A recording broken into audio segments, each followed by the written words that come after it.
U.S. President Barack Obama welcomed the head of Vietnam's Communist Party to the White House. Administration officials say the move is another step aimed at improving relations with the former adversary. CCTV's Roy Rottenberg joins us from the White House. Roy, a rather unusual visit today. It is, Asya. He is not a head of state.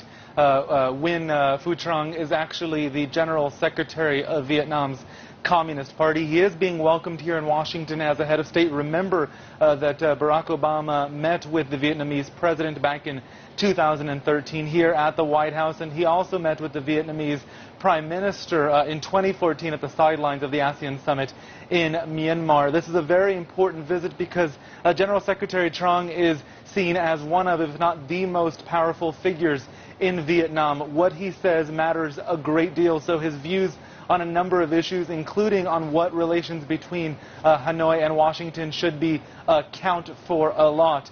We know that the two sides discussed a number of issues. There are, of course, differences between the two countries, but both leaders emphasized that they are keen to work together.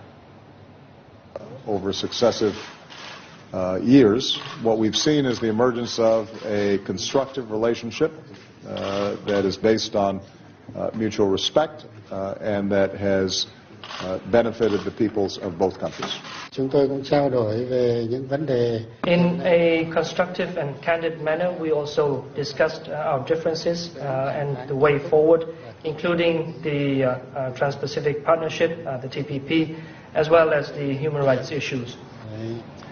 We should remind our viewers, of course, Asya, that a little more than 4 decades ago, American forces backed South Vietnamese fighters against the communist North. They did so unsuccessfully. Relations, of course, were strained for years. They were normalized about 20 years ago. And then both Presidents Clinton and Bush visited Vietnam. Obama says he's been invited and he looks forward to going in the future.